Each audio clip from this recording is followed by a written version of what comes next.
헌법재판소가 윤석열 대통령 탄핵심판 첫 변론 기일을 열었지만 윤 대통령이 출석하지 않으면서 4분 만에 종료됐습니다.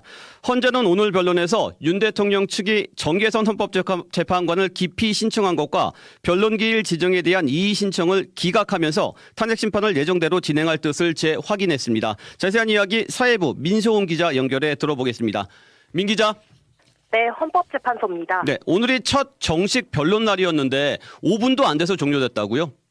네, 오늘 오후 2시에 시작한 윤석열 대통령 탄핵심판 첫 번째 변론은 4분 만에 끝났습니다. 문영배 헌법재판소장 권한대행은 피청구인이죠. 당사자인 윤 대통령이 출석하지 않았기에 오늘 변론을 진행하지 않겠다고 밝혔습니다. 다만 모레 열리는 2차 기일은 예정대로 진행하겠다고 말했습니다. 문영배 권한대행입니다. 다음 변론 기일에 당사자들이 출석하지 않더라도 헌법재판소법 52조 2항에 따라 변론 절차가 진행될 것임을 알려드립니다. 네, 첫 변론 기일에 나오지 않은 이후에는 출석과 상관없이 탄핵 심판이 진행된다는 거죠? 네, 그렇습니다. 문영배 권한대행이 언급한 헌법재판소법 52조가 관련 규정인데요. 당사자가 변론 기일에 출석하지 않으면 다시 기일을 정해야 하고 다시 정한 기일에도 당사자가 출석하지 않으면 당사자 출석 없이 심리할 수 있다는 내용입니다. 피청구인이 반드시 재판에 출석해야 할 의무는 없는 건데 고 노무현 전 대통령의 첫 변론 기일도 15분 만에 끝났습니다. 박근혜 전 대통령 탄핵 심판 때도 박 전 대통령이 출석하지 않아 첫 기일이 9분 만에 종료된 전례가 있습니다. 네, 윤 대통령 측은 정계선 재판관이 윤 대통령 탄핵 심판을 심리해서는 안 된다며 기피 신청을 냈는데 헌법재판소가 받아들이지 않았어요. 네, 윤 대통령 측은 어제 정계선 재판관이 법원 내 진보적 성향을 가진 우리법 연구에서 활동했고 지난 국회 인사청문회에서도 이번 탄핵 사건과 관련해 예단을 드러낸 점을 문제 삼아 공정한 심판을 기대하기 어렵다는 이유로 기피 신청을 냈습니다. 하지만 문영배 권한대행은 변론 시작 직후 기피 신청이 들어온 재판관 1명을 제외한 7명의 일치된 의견으로 기피 신청을 기각한다고 밝혔습니다. 오늘 오전 10시부터 정계선 재판관을 제외한 재판관 7명이 회의를 열고 논의했는데 문제가 없다고 판단한 결과입니다. 네, 그렇군요. 이 부분 말고도 윤 대통령 측은 변론 기일 일괄 지정에 대해서도 이의 신청을 했었는데 이 부분은 어떻게 됐습니까? 네, 어제 윤 대통령 측은 헌재가 5차 변론기일까지 변론기일 일괄 지정한 것에 대해서도 이의 신청서를 제출했었는데요. 헌재는 이 부분도 문제 없다는 취지의 판단을 내렸습니다. 윤 대통령 측은 형사소송법을 근거로 변론기일을 일괄 지정할 때는 피청구인 대리인의 의견을 들어야 한다고 주장했지만 문영배 권한대행은 헌법재판소는 형사법정이 아니고 변론기일 일괄 고지에서 형사소송 규칙을 준용한 바 없다면서 받아들이지 않았습니다. 네, 헌법재판소가 윤 대통령 측 주장들을 모두 받아들이지 않은 거네요. 오늘 첫 변론 기일을 전후로 윤 대통령 측과 국회 측의 반응도 전해주시죠. 네, 윤 대통령 측은 변론이 끝난 직후 헌재가 재판관 기피 신청과 변론 기일 일괄 지정 이의 신청을 기각한 것에 대한 비난의 목소리를 높였습니다. 윤 대통령 대리인 윤갑근 변호사의 말 직접 들어보시죠.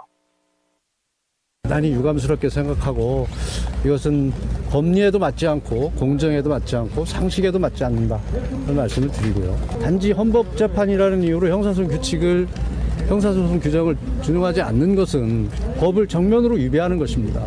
법을 지키고 법을 집행해야 될 헌법재판소가 월권을 하고 있는 겁니다. 네, 반면 국회 소추인단 측은 피청구인 윤석열이 대한민국 헌법을 대변하는 헌법재판소 권능을 무력 침탈하듯 첫 변론기일에 불출석하는 현장을 똑똑히 봤다고 강도 높게 비판했습니다. 더불어민주당 박범계 의원입니다. 존경하는 대한민국의 헌법재판소의 재판관 여러분들께서 신속하고 엄정하게 윤석열에 대한 파면 결정을 내려주실 것을 진심으로 간곡히 부탁드립니다. 오늘 변론이 4분 만에 끝난 만큼 모레 열리는 2차 변론기일부터 본격적인 심리가 시작될 것으로 보입니다. 네, 여기까지 듣겠습니다. 사회부 민소은 기자였습니다. 헌정사상 처음으로 현직 대통령을 체포한 고위공직자범죄수사처가 오늘도 윤석열 대통령에 대한 조사를 이어갈 방침이었지만 불발됐습니다. 윤 대통령 측이 조사를 전면 거부한 채 소환에 불응하고 있어서인데 조금 전 5시부터 시작된 체포 적부심에는 적극적으로 나서 반전을 꾀하고 있습니다. 현장 기자 연결해 보겠습니다. 박효진 기자. 예, 공수처입니다. 네. 윤석열 대통령이 어제 약 10시간 40분 정도 조사를 받고 밤 9시 40분쯤 서울 구치소로 구금된 것으로 아는데 오늘은 조사를 전면 거부했다면서요? 예, 맞습니다. 공수처는 원래 오늘 오전부터 윤 대통령을 불러 조사할 방침이었습니다. 하지만 윤 대통령 측이 건강상의 이유로 연기를 요청해서 공수처가 조사 일정을 다시 오후 2시로 잡았는데 배란간 윤 대통령 측이 언론의 조사에 불응하겠다는 입장을 밝혔습니다. 이런 소식을 언론으로 접한 공수처는 일단 예정된 시간까지 기다리겠다고 했는데 고작 10분을 남기고서야 불출석을 통보받았습니다. 네. 조사 거부 이유가 뭘까요? 어제 할 얘기를 다 했다는 겁니다. 더 이상 할 얘기도 없고 애초 공수처의 수사가 불법 투성이기 때문에 응할 이유도 없다는 입장입니다. 네. 어제 조사에서 많은 이야기를 했습니까? 윤 대통령 측이? 전혀 아닙니다. 윤 대통령은 과거 공직자 탄핵 남발과 예산 삭감 등 야당의 폭거 때문에 비상계엄을 선포하게 됐다고 발표한 적이 있는데 이런 취지의 주장을 일방적으로 말한 뒤에 계속해서 진술 거부, 즉 묵비권을 행사하고 있습니다. 심지어 이름이나 주소를 묻는 말에도 대답하지 않았다고 합니다. 조사 이후 조서 열람은 물론 날인도 거부했습니다. 네, 이름과 주소를 묻는 말에도 대답하지 않았다. 이러면 앞으로 조사가 잘 진행되지 않을 수도 있겠네요. 다행히 그렇지는 않습니다. 공수처는 조사가 상당 부분 진행됐다고 밝혔습니다. 준비한 200여 쪽의 질문지를 모두 소화하지는 못했지만 필요한 수사는 진행이 되고 있다는 입장으로 해석됩니다. 아마 윤 대통령의 묵비권 행사가 예상됐던 만큼 이에 맞춰 공수처의 질문 방식이나 유형 등을 준비한 것으로 보입니다. 다만 공수처는 추가 조사가 필요한 상황이라는 입장을 분명히 했습니다. 네. 함구하는 윤 대통령을 상대로 그나마 조사가 진행됐다는 것은 다행스럽긴 한데 그런데 윤 대통령은 오늘 체포 적부심을 서울중앙지법에 청구했지요? 예, 그렇습니다. 윤 대통령은 공수처 수사에 응하지 않으면서 반격을 꾀하는 모양새입니다. 체포 적부심은 체포영장의 적법성을 다시 한번 따지는 절차로 만약 법원에서 윤 대통령 측의 손을 들어주면 곧바로 석방됩니다. 여기서 주목할 점은 적부심사를 서울중앙지법에 청구했다는 점인데요. 공수처는 윤 대통령에 대한 체포영장을 서울서부지법에 두 차례 청구에 발부받았는데요. 이를 두고 윤 대통령 측에서는 공수처 관할 법원인 서울중앙지법에 청구하지 않은 것은 불법이라는 주장을 이어오고 있으며 공수처에 수사 권한이 없다는 점과 함께 가장 비판하는 부분입니다. 네. 그래서 결국 체포영장의 적법성을 중앙지법에서 받아보겠다고 판단한 것으로 보입니다. 그렇군요. 그럼 체포 적부심 결과는 언제쯤 나올까요? 예, 이르면 오늘 밤에 나올 수도 있습니다. 재판부는 신문을 한 뒤 24시간 이내에 결정을 내려야 합니다. 사실 체포 적부심이 중요한 건 공처의 수사와도 연관이 있는데요. 체포 적부심 일정이 진행되는 동안에는 윤 대통령에 대한 체포 시한이 멈추게 됩니다. 그리고 법원이 적부심을 기각하면 공수처로 자료를 보내면 그때 다시 멈췄던 체포 시한이 다시 흐르게 되는 겁니다. 네. 공수처는 이 과정에서 빠진 시간을 제외하고 48시간 안에 구속영장을 청구해야 합니다. 네. 그러니까 공수처가 체포영장 말고 구속영장을 청구한다면 어느 법원에 청구할지도 관심사였잖아요. 예, 그렇습니다. 앞서 말씀드린 대로 윤 대통령 측은 중앙지법을 주장하고 있는데 공수처는 체포영장을 발부받은 서울지법의 구속영장도 청구할 방침인 것으로 전해집니다. 윤 대통령의 주소지 관할이 서부지법이기 때문에 법적으로 문제가 없다고 판단하기 때문입니다. 다만 공수처는 체포 적부심 결과가 나오기 전에는 구속영장을 청구하지 않을 것으로 보이는데요. 체포 적부심사에서 윤 대통령 측이 기각 판단을 받을 경우 공수처의 체포영장을 지속적으로 공격해 오던 윤 대통령 측의 주장이 무색해지게 됩니다. 반대로 법원이 윤 대통령 측의 손을 들어주게 된다면 단순히 체포영장 논란을 넘어 공수처의 수사 자체가 흔들릴 수도 있습니다. 네, 그렇군요. 체포 적부심 결과가 중요하겠네요. 잘 들었습니다. 박효준 기자였습니다. 윤석열 대통령 체포 적부심이 열리는 서초동 서울중앙지방법원 주변에는 신문이 진행되기 전부터 지지자들이 몰리며 긴장감이 고조됐습니다. 지지자들 사이에선 윤 대통령에 대한 부당한 체포가 이뤄졌다며 법원을 압박해야 한다는 말까지 나왔습니다. 자세한 소식 나채영 기자가 보도합니다. 어제까지 서울 용산구 한남동 대통령 관저 주변을 메웠던 윤석열 대통령 사수 목소리가 이번에는 서초동 서울중앙지방법원으로 옮겨왔습니다. 체포 적부심사가 열리기 약 2시간 전부터 윤 대통령 지지자들은 법원 인근 한계차로를 가득 메우고 체포의 부당함을 주장하는 집회를 이어가고 있습니다.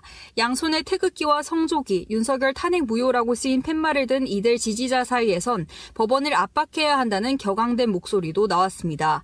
체포 체포 적부심 심사가 5시에 시작이 되는데 우리의 새를 더욱더 보이고 중앙지법을 압박해야 됨이 옳은 겁니다. 체포 적부심은 수사기관의 체포가 적법한지를 법원이 따져 부당한 경우 석방하는 제도인데 법원에서 발부한 체포영장을 불법, 무효라고 주장해왔던 윤 대통령의 주장이 이번에 받아들여져야 한다는 게 지지자들의 주장입니다.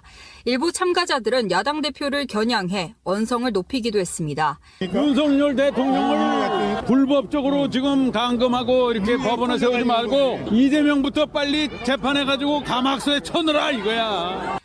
윤 대통령이 체포 적부 심사에 불출석하면서 법원 출입구에 있던 바리케이트가 철수되는 등 청사 인근 보안 조치는 다소 약화됐지만 지지자들은 여전히 집결해 있어 긴장감은 여전한 상황입니다. CBS 뉴스 나치영입니다. 네, 오늘 오후 2시부터는 헌법재판소에서 윤 대통령 탄핵 심판 두 번째 변론 기일이 진행됐습니다. 국회 측은 윤 대통령은 헌법의 적이라며 즉각 파면을 주장한 반면 윤 대통령 측은 탄핵 소추는 정권 탈취를 위한 목적이라고 맞섰습니다. 이 소식은 민소은 기자가 전해드립니다. 오늘 오후 2시부터 헌재에서 윤 대통령 탄핵 심판의 두 번째 변론 기일이 시작됐습니다. 4분 만에 끝난 첫 변론과 달리 오늘 변론에서는 양측의 주장이 본격적으로 다뤄지며 실질적인 심리가 시작됐습니다. 먼저 발언에 나선 국회 측은 비상계엄 선포행위야 국회 봉쇄 및 침입행위, 중앙선거관리위원회 침입행위 등 5가지 행위의 위헌 위법성을 강조하며 윤 대통령 파면 필요성을 피력했습니다. 국회 측은 헌법 수호 의지가 없는 피청구인은 매우 위험하다며 파면하지 않으면 이를 본보기로 삼은 미래 독재자를 키워내는 결과가 될 거라고 목소리를 높였습니다. 반면 윤 대통령 측은 국회의 탄핵 소추는 헌법 질서를 수호하기 위한 게 아니라 대통령을 끌어내리고 정권을 탈취하려는 목적에서 비롯된 거라고 반박했습니다. 윤 대통령 측은 또 대통령이 부정선거 관련 제보를 너무 많이 받아 그 의혹을 해소하는 것이 대통령의 책무였다며 이번에도 실체가 없는 부정선거 음모론을 비상계엄의 배경으로 주장했습니다. 양측의 공방이 본격 시작된 가운데 헌재는 오는 21일 세 번째 변론 기일을 엽니다. CBS 뉴스 민소은입니다. 윤석열 대통령이 오늘 헌법재판소에서 열린 탄핵 심판 3차 변론에 직접 출석했습니다. 윤 대통령은 오늘 직접 발언에 나서 부정선거 프레임을 재차 언급했고 일부 혐의들을 부인했습니다. 자세한 이야기 사회부 민소은 기자에게 들어보겠습니다. 민 기자. 네, 헌법재판소입니다. 네, 윤 대통령이 오늘 헌재에 처음으로 모습을 드러냈죠? 네, 윤 대통령을 태운 법무부 호송 차량은 오늘 오후 12시 50분쯤 경기 의왕시에 있는 서울구치소에서 출발해 오후 1시 12분쯤 헌재에 도착했습니다. 윤 대통령은 별도 공간에서 대기하다 오후 1시 58분쯤 헌재 대신 판정에 출석하며 모습을 드러냈는데요. 수의 대신 빨간 넥타이에 남색 정장을 입은 모습입니다. 윤 대통령은 자리에 앉아 말없이 정면을 응시하거나 방청석을 쳐다보며 재판이 시작되기를 기다렸습니다. 이후 문양배 헌법재판소장 권한대행을 비롯한 재판관들이 입정하면서 재판이 시작됐는데요. 문대행이 국회 측 출석 여부를 확인한 뒤 피청구인 본인 나오셨습니까? 라고 묻자 윤 대통령은 자리에서 일어나 고개를 살짝 숙인 뒤 다시 착석했습니다. 네, 현직 대통령이 자신의 탄핵 심판을 위해 헌재에 직접 출석한 것은 헌정사상 처음 있는 일입니다. 윤 대통령 오늘 변론에서 준비된 입장을 밝혔지요? 네, 그렇습니다. 재판이 시작되자마자 문대행이 피청구인이 소추 사유에 대한 의견 진술을 희망한다면 발언 기회를 부여하겠다고 말하자 윤 대통령은 양해해 주시면이라며 발언 기회를 요청한 뒤 허가를 받아 직접 발언에 나섰습니다. 윤 대통령은 자신의 탄핵 심판 사건으로 고생하게 해서 재판관들께 송구스러운 마음이라며 본인은 자유민주주의라는 신념 하나를 확고히 가지고 살아온 사람이라고 강조했습니다. 그러면서 헌재도 이러한 헌법 수호를 위해 존재하는 기관인 만큼 재판관들께서 잘 살펴주시길 부탁드린다고 덧붙였습니다. 이후 문대행이 윤 대통령에게 국가비상입법기구 관련 예산을 편성하라는 쪽지를 기획재정부 장관에게 준 적이 있냐, 이진우 사령관 등에게 국회의원들을 끌어내리라고 지시한 적이 있냐고 묻자 모두 아니라고 대답했습니다. 군 투입에 대해서도 계엄 해제 결의 이후 바로 군을 철수시켰다는 점을 강조했습니다. 네, 비상계엄 목적 중 하나로 부정선거 의혹이 있었다고 윤 대통령 측이 계속 주장을 해왔는데요. 윤 대통령이 오늘 부정선거 의혹에 대한 입장도 내놨습니까? 네, 윤 대통령은 부정선거 프레임을 재차 강조했는데요. 이미 계엄 선포 전에 선거 공정성에 대해 의문이 드는 점이 많이 있었기에 사실관계를 확인할 필요가 있었다는 겁니다. 윤석열 대통령의 발언 직접 들어보시죠. 저희가 무슨 선거가 전부 부정이어서 믿을 수 없다 하는 그런 음모론을 제기하는 것이 아니라 팩트를 확인하자는 그런 차원이었다는 점을 이해해 주시기 바랍니다. 네, 부정선거 의혹이 또 나온 건데 이에 대해 윤 대통령 측 대리인단과 국회 측 대리인단 입장은 어땠습니까? 네, 윤 대통령 측 대리인들도 윤 대통령과 마찬가지로 부정선거 의혹을 이번에도 꺼내들었습니다. 투표지 위조 가능성 등을 제기한 윤 대통령 측은 부정선거 의혹이 있음에도 제도적으로 해결되지 않아 국가 비상 상황이 초래됐다고 주장한 겁니다. 그러면서 터무니없는 탄핵 소추라며 오히려 거대 야당이 횡포를 부리며 탄핵 소추를 남발한 것이 문제라고 맞섰습니다. 반면 국회 측은 윤 대통령 측의 부정선거 주장은 아무런 근거가 없을 뿐만 아니라 이번 탄핵 심판 사건의 쟁점이 아니라고 반박했습니다. 국회 측은 또 부정선거 의혹은 윤 대통령이 계엄을 선포하고 병력을 동원해 국회에 침입했다는 국회 측 소추 사유를 정당화하지 못하고 계엄 실패 이후 사후에 계엄을 정당화하기 위해 만들어진 논리라고 지적했습니다. 네, 민 기자, 향후 탄핵 심판 일정도 간략히 짚어주시죠. 네, 이틀 후 4차 변론에선 김영현 전 국방부 장관 증인신문을 시작으로 본격적인 증인신문이 시작됩니다. 같은 날 오후 4시에는 조지호 경찰청장, 다음 달 4일에는 이진우 수도방위사령관, 여인영 방첩사령관, 홍장원 전 국가정보원 1차장 등에 대한 증인신문이 예정돼 있습니다. 다음 달 6일에는 곽종근 특전사령관 등에 대한 증인신문이 예정돼 있고 닷새 뒤인 11일에는 이상민 전 행정안전부 장관 증인신문이 진행될 예정입니다. 네, 여기까지 듣겠습니다. 사회부 민소훈 기자였습니다. 네, 다음 소식입니다. 윤석열 대통령이 탄핵 심판 변론을 위해 헌법재판소에 처음 출석하면서 지지자 수천 명도 헌재 인근으로 집결했습니다. 최근 지지자들이 주축이 된 서울 서부지법 폭동 사태도 벌어졌던 만큼 경찰은 4천여 명을 배치해 헌재 인근 집회 상황 관리에 집중했습니다. 박희영 기자가 보도합니다. 탄핵 기각!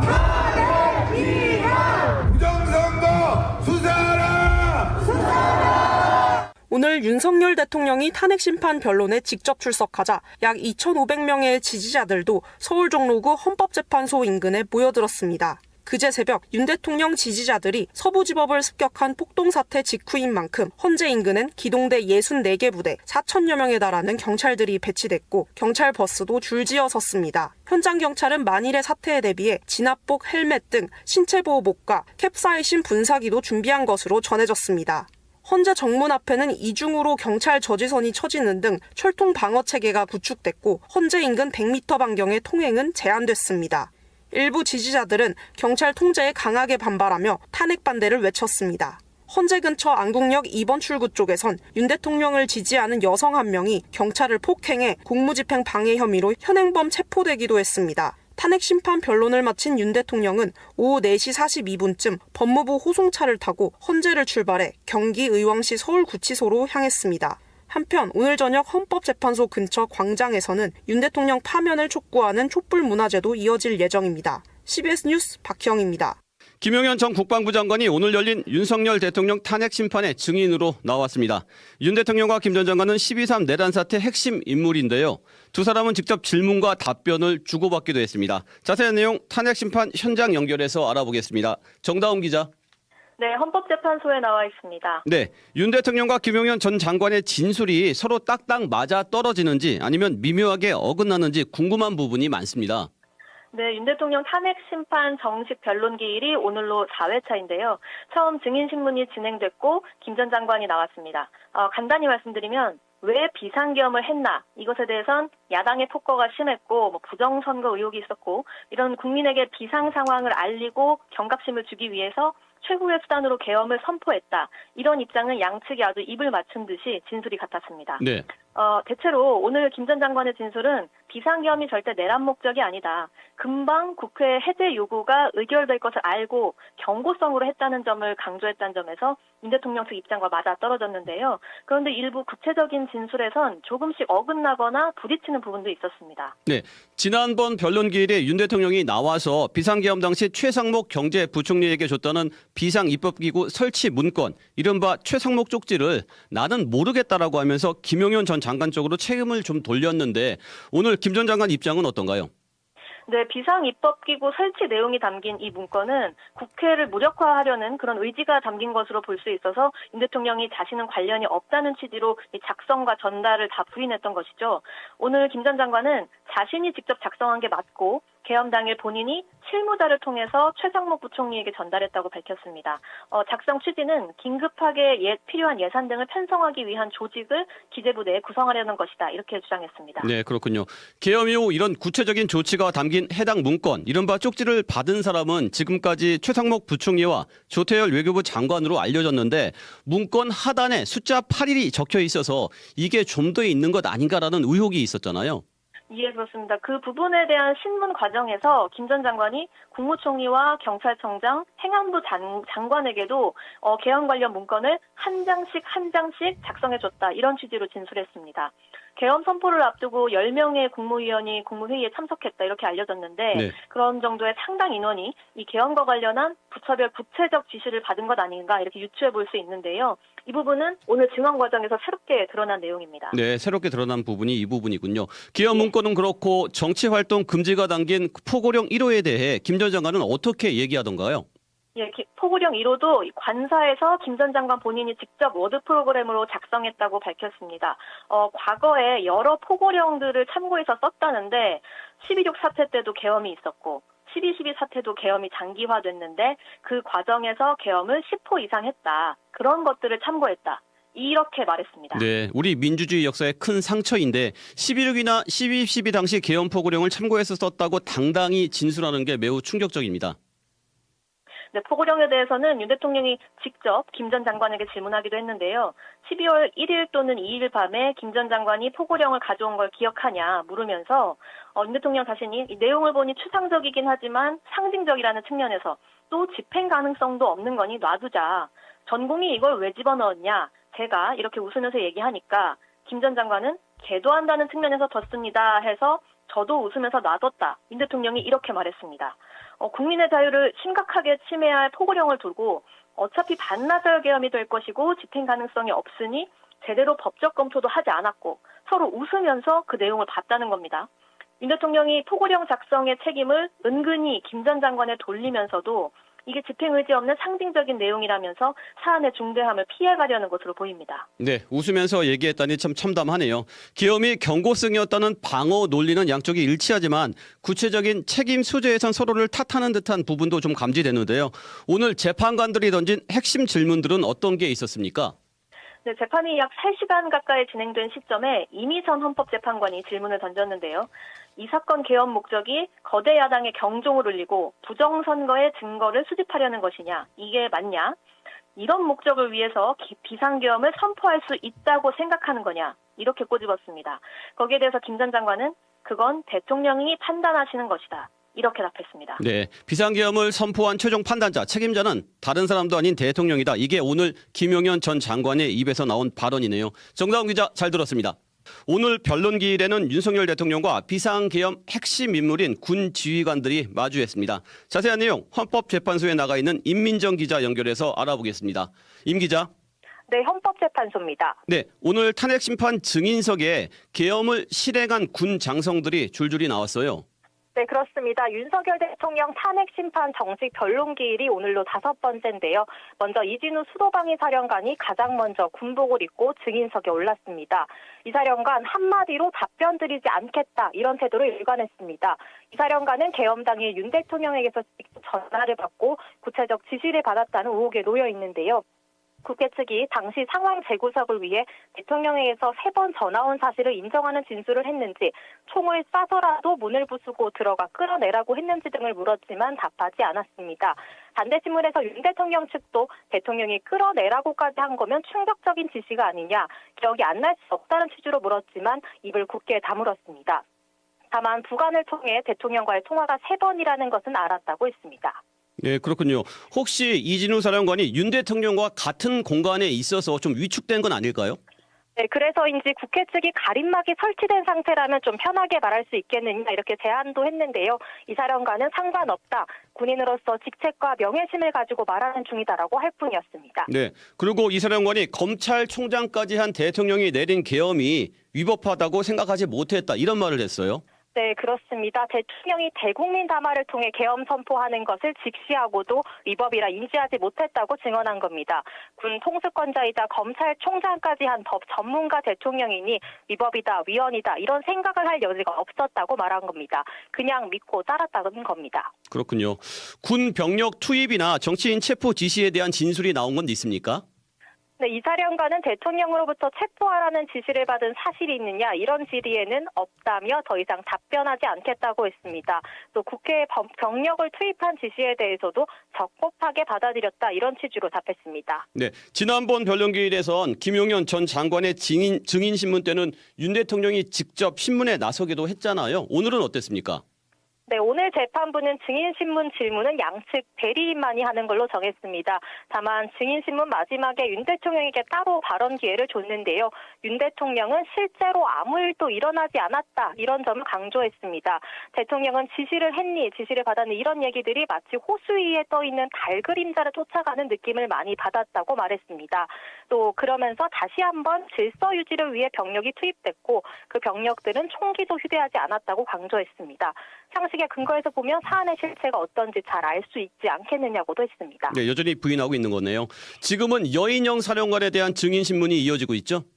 네, 오후 4시 40분쯤부터 김용현 전 국방부 장관과 함께 가장 오래전부터 계엄에 대해 듣고 준비한 인물로 꼽히는 여인영 사령관에 대한 증인 신문이 이어지고 있습니다. 그 김용현 전 장관으로부터 정치인 체포 지시를 받았다는 인물로 지목이 됐는데 관련 진술이 나온 건 있습니까? 네, 여사령관 역시 앞서 나온 이사령관처럼 말을 아꼈는데요. 우선 장관으로부터 받은 지시사항이라는 점은 인정했습니다. 다만 지시가 부하들에게 전달되는 과정에서 그들이 이해한 점이 조금씩 다르다면서 구체적인 진술을 거부했습니다. 자신의 형사재판에서 자세한 경위를 밝히겠다는 겁니다. 하지만 당시 조지호 경찰청장과의 통화에서 특정 명단에 대한 위치 파악 요청을 한 기억은 있다고 답했습니다. 네. 그리고 홍장원 전 국정원 1차장의 증인 신문도 오늘 이어지는 거죠? 네, 그렇습니다. 오늘 홍 전 차장의 증인신문까지 잡혀 있습니다. 홍 전 차장은 계엄 당일 밤 대통령에게 직접 전화가 걸려와 이번 기회에 싹 다 잡아들여라, 싹 다 정리해 이런 지시를 받았다고 실토한 인물입니다. 또 여인영 사령관이 소재 파악을 부탁하며 체포 명단을 읊었다고도 증언했는데요. 저녁까지 관련 증언이 이어질 걸로 보입니다. 네, 여기까지 듣겠습니다. 사회부 임민정 기자 수고했습니다. 오늘 헌법재판소에서 진행 중인 윤석열 대통령 탄핵 심판 6차 변론에는 윤 대통령에게 국회에서 국회의원을 끌어내라는 지시를 받았다고 폭로한 곽종군 전 특전사령관이 증인으로 출석했습니다. 곽 전 사령관은 윤 대통령이 국회에서 끄집어내라고 한 대상은 정확히 국회의원이었다고 강조했고 국회에 병력을 투입한 것은 잘못됐다고 밝혔습니다. 자세한 내용 헌법재판소에 나가 있는 박효진 기자 연결해서 들어보겠습니다. 박 기자. 네, 헌법재판소입니다. 네, 윤 대통령이 국회에서 끄집어내라고 한 사람은 국회의원이라고 폭로한 곽종군 전 특전사령관이 오늘 헌재 그 탄핵심판 변론의 증인으로 출석했네요. 예, 맞습니다. 곽 전 사령관은 오늘 탄핵 변론의 증인으로 출석해 윤 대통령이 국회에서 끌어내라고 말한 대상이 국회의원이 맞다고 여러 차례 강조했습니다. 곽 전 사령관은 이후 정영식 헌법재판관의 신문에서 자신이 대통령으로부터 들은 단어는 인원이라고 밝혔지만 대통령이 함께 언급한 의결 종족수 등을 고려할 때 당연히 국회의원이라고 이해했다고 설명했습니다. 곽 전 사령관은 윤 대통령이 국회에서 데리고 나오라고 지시한 대상이 국회의원들이 맞냐는 국회 측 질문에 정확히 맞습니다라고 말했습니다. 잠시 들어보시죠. 의결 종족수 문제 안에 들어가서 그 안에 인원을 빨리 이제 끌어내라 하는 부분들이 그때 당시는 우리 본관 안에 작전 요원들이 없었기 때문에 전 당연히 그게 국회의원이라고 생각을 하고 그렇게 이해했습니다. 네, 윤 대통령 측은 국회에서 윤 대통령이 끌어내라고 한 대상은 요원, 그러니까 군인들이라는 주장을 계속 펼치고 있잖아요. 곽 전 사령관이 이에 대해서 다시 한번 반박했다고요? 예, 그렇습니다. 윤 대통령이 곽 전 사령관과의 통화에서 국회 안에 누군가를 끌어내라고 언급한 시간은 검찰 공소장 등을 고려할 때 밤 12시 20분에서 30분 사이로 추정됩니다. 12.3 내란 사태 당시 군인들 중 가장 먼저 국회에 들어간 707 특수임무단이 아직 국회 내에 들어가지 못한 상황이었습니다. 윤 대통령 측 주장, 그러니까 국회에서 끌어내라고 말한 대상이 군인이었다는 주장은 애초에 성립할 수 없다는 주장을 펼쳤습니다. 네, 그렇군요. 국회 탄핵 해제안이 가결되기 위해 필요한 계엄 해제안이죠. 계엄 해제안이 가결되기 위해 필요한 150명에 대해서도 곽 전 사령관이 보다 구체적인 진술을 했다면서요? 네, 의결 종족수인 150명과 관련해선 오전에 증인신문을 받은 김현태 707 특임단장의 경우 곽 전 사령관에게 들었다고 주장했지만 곽 전 사령관의 입장은 달랐습니다. 곽 전 사령관은 전투 통제실에서 화면을 보면서 지휘를 했는데 마이크가 켜져 있던 상태였던 것 같다. 그렇다 보니 대통령과 장관의 지시를 받고 얘기한 내용이 전체 인원에게 생방송됐다고 설명했습니다. 국방부 장관의 음성이 흘러 김현태 단장에게 흘러들어갔다는 건데 김 단장은 오늘 오전 비아폰 실험을 통해 비교적 조용한 사무실에서는 가까운 거리에 앉아있는 사람은 들을 수도 있다는 입장을 나타내기도 했습니다. 네. 윤 대통령 측에서는 곽 전 사령관의 진술 그리고 윤 대통령과의 통화 횟수나 내용이 일관되지 않는다고 계속 지적하고 있는데요. 예, 그렇습니다. 윤 대통령 측은 곽 전 사령관 진술 내용이 데리고 나오라에서 끄집어내라로 바뀌는 등 진술 신빙성을 문제 삼았습니다. 이와 관련해 곽 전 사령관은 사막 군 통수권자인 대통령에게 그런 말을 쓸 수 없어서 용어를 순화했다며 부수고를 열고라고 했고 끌어내라를 데리고 나오라로 순화한 것으로 해명했습니다. 그러나 12월 10일 국회 국방위원회 진술부터는 당시 상황을 제대로 전하기 위해 정확한 용어를 사용했다는 입장입니다. 네, 여기까지 듣겠습니다. 박효진 기자 수고했습니다. 지금까지 CBS 박지환의 뉴스톡이었습니다. 노컷으로 보는 뉴스의 새로운 기준. 지금 알림과 구독 설정하시고 함께하세요.